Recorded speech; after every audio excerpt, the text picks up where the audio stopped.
Hi everybody, welcome to the garage. I'm Jeremy Cordeaux. Peter Clayton and I are here on a fairly cool, rainy day. Wintry day is what it is.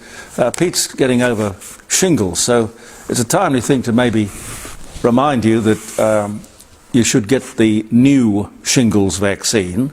Every time I say vaccine, I get all sorts of messages from people saying, "Don't have those things."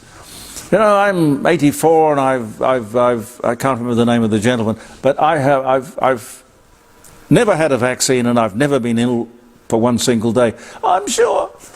I don't know how people can just dismiss the obvious benefit and advantage of vaccination. I thought it kind of been proven over the centuries, but not to everybody, clearly.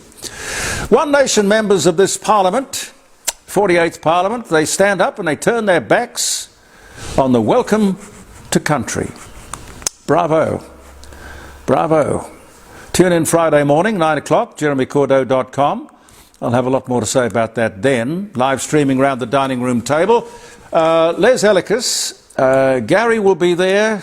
Professor, this is from memory, Professor Plimer. I haven't got everybody locked in yet. Dr. John Bruni. I want to talk to Jason Morrison. I used to work with Jason when he was the Macquarie correspondent in Canberra, and he worked overseas, and then he came back and worked at 2GB and then ran Channel 7. He's a very interesting character. And hopefully Pauline Hanson as well. Drew Hutton, speaking of politics, I don't know if you know the name, but Drew Hutton was one of the founders of the Greens. Well, he says the party has been taken over by transgender renegades. He was sacked. Well, they kicked him out of the party he started. No room for disagreement, not there. The conservationists have been removed. Left-wing, transgender, radical activists have all the positions of power in that party. Well, that's what he says. And he's in a position to know. But sadly not in a position to get rid of them. A glimmer of hope. Barnaby Joyce. He's interesting. I like talking to Barnaby Joyce. He says it from the heart. No messing around. He's introduced a bill into federal parliament to end this net zero nonsense. A whole lot of carpetbaggers and crooks have got their hands around the throat of Australia to achieve nothing. That's paraphrasing what he said, but pretty close to it. Net zero isn't even vaguely possible, let alone useful or necessary. Yet this idiocy has the full and passionate backing of this Labor government. So good for you, Barnaby. And I understand that Pauline Hanson, I'll try and find out Friday, but I understand that Pauline Hanson will be introducing a similar bill. Why don't you join forces? I'm sure there are people within the Liberal Party and maybe independents, perhaps, I don't know, who would be all for shedding some light on this net zero stupidity. The government wants you to know that even though your Australian passport is the most expensive in the world, yeah, maybe you didn't know that, the most expensive in the world, it's well worth it. Where is the journalist who will ask, why? These people never never cease to amaze me. Pathetic. What has happened? What could possibly happen to make the Australian passport more expensive than any other passport in the world? Yes, they have put up the price even further. Justify it. It all adds to the cost of living, which they say is their major concern. Really? Well, if you're going to talk the talk, why don't you walk the walk? And speaking of travel, just revealed the month of May was the highest on record for new arrivals. The all-time highest month on record, highest ever. I guess they thought no one would notice. Well, we try to be across as many things as we can here in the court of public opinion. Here's something that's also interesting. Some might consider it worrying. Soon, 50% of all new cars sold in Australia will be Chinese. Mostly electric vehicles. There will be at least 20 Chinese car brands in the country by the end of the year, most of which you and I would never have heard of before. The word dumping might come to mind. Generous warranties. 10-year warranties. But how many of these Chinese car companies will there be in the country when or if you make a claim? I've got no way of knowing. Choice is yours. I saw a story on ageism, which I think is worth bringing up, and particularly if you'd like to call us on Friday about it. It gets up my nose, gets my goat, ageism. 30%, according to the survey, 30% of respondents say no, they don't want older workers. Well, that's stupid. And I think it's probably the only prejudice that seems to be tolerated. Ageism. Anti-Semitism too seems to get tolerated. But with regard to people over 60, you know, the most loyal, most hard-working, most experienced, most responsible people are out of consideration for no good reason. I can't see how these people can sit around a table talking about tax and productivity in a few weeks' time without discussing this, without trying to remedy that blatant prejudice against this huge resource that we have, which is the older Australian man and woman. Now, do you believe this? I never thought I would see this in Australia. 3 years ago, we had the cheapest electricity in the world. 3 years of Labor's renewables, and we have here in Adelaide, AGL telling us to only use our electricity between 10 and 12. I take it that's 10 a.m. and 12 p.m. And we'll get a discount. Yeah, get a discount. That there are not riots, demonstrations and journalistic outrage about such a thing is to me amazing. This is third world stuff. We are all being led to Labor's economic slaughterhouse for no reason, which is why Barnaby's private members' bill to scrap net zero along with Pauline Hanson's is so important. What else is around? The Centre for Independent Studies came up with some interesting stuff. Half of the Australian population, half of us, 52%, more than half, are reliant upon the government for their income. Now, I don't think that that is sustainable. When you think about it, you can't tell me that half the population can't or won't work and has to depend on the other. As I've said, socialism is about putting as many people as they possibly can on welfare. That's not the sort of country Australia is about, in my opinion. We're here for the Rising Sun. Lovely sponsors, Jim Elder and the Rising Sun. Now, the Rising Sun is in Bridge Street at Kensington. If you come down or up Kensington Road, you go across Portrush Road if you're a local, the council have very kindly put up a sign on the corner, on the lamppost, saying, the Rising Sun, this way. Grant and Jackie, I don't know how you organised that, but it looks pretty good. Anyway, you get to the Rising Sun, it's not far out of the city, and if you're looking for a romantic lunch or dinner, or you're looking for a venue for a reception, launch a product, a regular club meeting or something like that, you couldn't choose a better spot than the rising sun. Lots of atmosphere, open fires. This time of the year, it's just really good. Really good atmosphere. And Jim Elder, who is heading at breakneck speed into the second big auction of the year.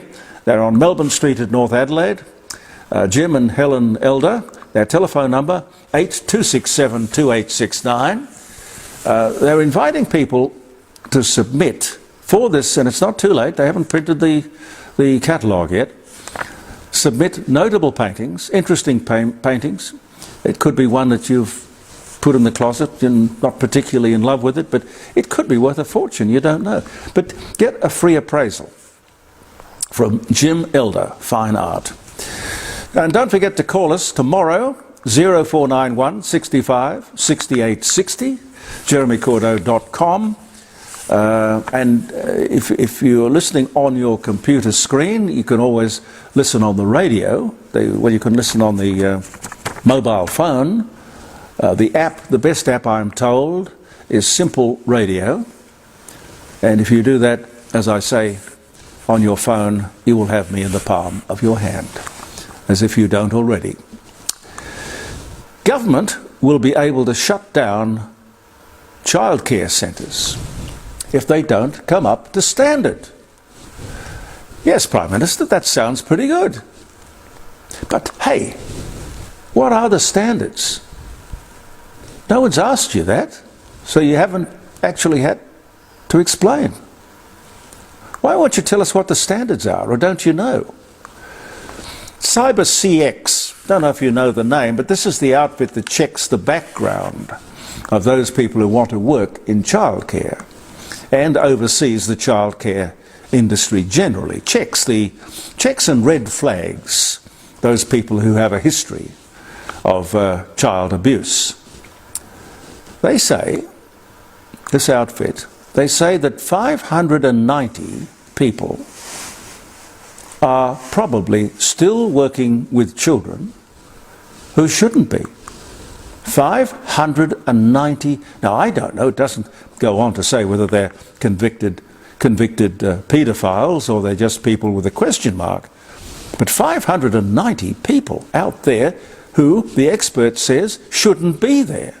This whole thing is broken, clearly. Think twice about the safety of your children if they're in childcare. Pete, did you see that Paul Keating has had his $1 million tax debt written off? No. No, Paul Keating has had $1 million tax debt written off. His 2016 tax debt, I think it was. Wow. Gee. Now, I don't know the background of this, but do we get to hear what really went on with this decision? The tax office is very thorough. Did he owe the money or didn't he? Seems like a lot of money to write off, but he is a former treasurer. But why would the tax office close the file? And what were you saying, Pete, that there was the tax office lost? Defrauded out of billions of dollars. You couldn't defraud the tax office. Yeah. Their system is good enough. Oh dear. There's some red faces there, I would imagine. Speaking of red faces, we have already given, you would know probably, $800 million towards our purchase of the Virginia-class subs. We have just given, a couple of days ago, another $800 million. 1.6 billion, all up. And hello, the Americans are reviewing the whole deal. No subs delivered, not even on the horizon. And we keep paying? If AUKUS is on hold, surely so too should be the money. What are these idiots doing? We'll talk to John Bruni tomorrow about that. I hope to have him on at 9:30, jeremycordeaux.com. According to Sydney University, if you can walk 7,000 steps a day, now I used to hear that it was 10,000 was the go-to amount of steps. I just don't think I'd have the patience to count them. I don't know. But if you can walk 7,000 steps a day, you will cut your chances of an early death by 50%. Catherine Owens and Melody Ding from the School of Public Health in New South Wales led the research. Now, I hope to have them on, if not tomorrow, next week on the Friday show. Do you remember the government announcement, speaking of health? Do you remember the government announcement? Health Minister Mark Butler told us the biggest health issue facing Australia today is vaping. And the only way people will be able to buy a vape will be at the pharmacy. Well, the pharmacists weren't too keen on the idea, but anyway, it turned out to be rubbish. They are being sold everywhere. Government rhetoric does not match its action. You can buy vapes everywhere. In fact, if you go to Seek, you know, the big online employment company, you will find 2 vaping outlets advertising for sales assistance right now, quite openly. That's enough to make you laugh, isn't it? They must be anything but scared of the government. Please apply, you know, sales assistance to sell the things that the health minister says are banned. Oh, they're banned or they're not banned. Happy birthday if you're having a birthday. July 31st, end of the month. Horse's birthday tomorrow, the 1st. Yeah. July 31st. Rare, spotless giraffe. The only known one in the world, was born in Bright's Zoo in Limehouse, Tennessee, on this day in 2023. I wonder if the other giraffes would pick on him. I think so. I think that's the way it I think it works that way, doesn't it? Yvonne Goolagong, Australian tennis player, 7 Grand Slam singles titles, born in New South Wales this day in 1951. Happy birthday, Yvonne. Black Tot Day. Now this has to come with a certain explanation. Black Tot Day, the last day of the officially sanctioned rum ration in the Royal Navy. A tot of rum is a glass or a measure of rum. Black Tot Day, the last one. 1740.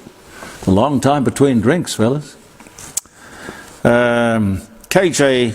Rowling, English writer and novelist, Harry Potter, born in 1965. God, you're young. I've got ties older than that.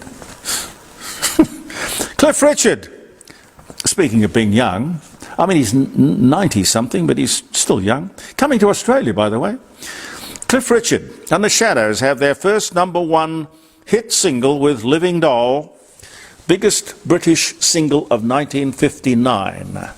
That was the year, this was the day. BC Battle of Alexandria, Mark Antony achieves a minor victory over Octavian, but most of his army subsequently deserts, leaving Octavian's invasion of Egypt. 30 BC. There's a lot of raping and pillaging going on in those days. Ted Cassidy, American actor, born in Pittsburgh, Pennsylvania, died 79, and born this day in 1932. The last Playboy Club in the US closes in Lansing, Michigan, on this day in 1988.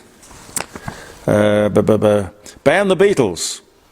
2 Alabama radio hosts, Tommy Charles and Doug Layton of WAKY in Birmingham, asks listeners to send in Beatles albums and merchandise to burn in response to John Lennon's anti-Jesus remark that Christianity will go and anyway the Beatles were bigger. 1966. We got to go. Thanks so much for being with us. Now we'll talk to you in the morning, 9 o'clock. I hope you'll join us. You just go to jeremycordeaux.com and you'll find the program Around the Dining Room Table, the Court of Public Opinion, and we'll be back with another posting on Facebook on Tuesday morning at 9 o'clock and in the same week on the Thursday at 9 o'clock. Have a great evening. Believe in yourself I'm Jeremy Cordeaux. Peter Clayton and I thank you for viewing the Court of Public Opinion.